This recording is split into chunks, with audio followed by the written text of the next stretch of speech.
নারীরা সবসময় অবহেলিত হয় কেন জানেন?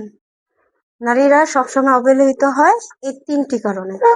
1 নম্বর কারণ হচ্ছে নারীরা সবসময় অন্যের আইডেন্টিটি নিয়ে বাঁচতে চায়।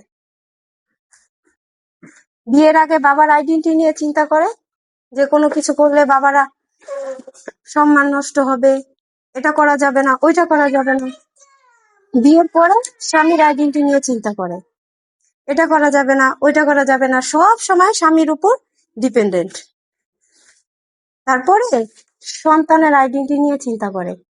এই সবার আইডেন্টিটি নিয়ে চিন্তা করতে করতে একটা মেয়ের নিজের সম্মান যে কখন ধুলোয় মিশিয়ে ফেলে সেটা একটা মেয়ে নিজেই জানে না।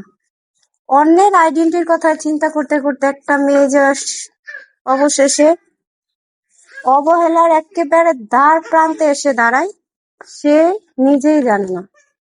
সেই অবহেলিত মেয়ে যখন নিজের পায়ে মাথা উঁচু করে দাঁড়াতে চায়, তখন সমাজ তাকে বলে খারাপ, দুশ্চরিত্রা, মেয়ে ভালো না।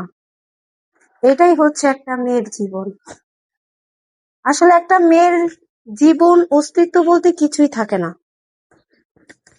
একটা মেয়ের জীবন বলতে শুধু অন্যের কথা শোনা, অন্যের কাজ করা, অন্যের কথা মতো চলা, এটাই একটা মেয়ের জীবন। মেয়েদের কোনো রেস্ট নেই, অথচ মেয়েদের কোনো বেতন নেই। মেয়েরা কাজ করে অথচ সম্মান পায় না। দিন শেষে তাদের শুনতে হয়, কি করো? আসলে আমরা কি করি?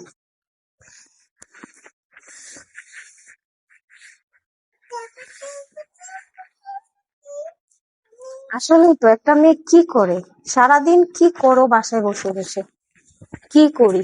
মাঝে মাঝে আমার মনে হয় যে আল্লাহ যদি আমাকে 10টা হাত দিত, তাহলে হয়তো আমি আমার কাজগুলো সব করে কমপ্লিট করতে পারি। তারপরও দিন শেষে শুনতে হয়, বাসায় কি কাজ আছে, কি করো?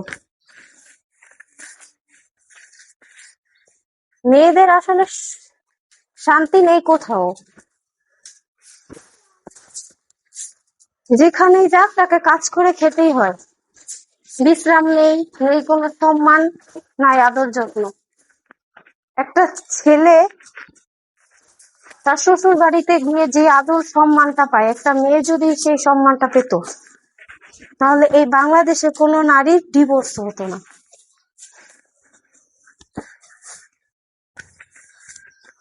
আর একটা মেয়ে তার শ্বশুর বাড়িতে যে যন্ত্রণা সহ্য করতে হয়, সেই যন্ত্রণা যদি একটা ছেলে তার শ্বশুর বাড়ি থেকে পেত, তাহলে সেই ছেলে কোনোদিন ওই মেয়েকে নিয়ে সংসার করতো না।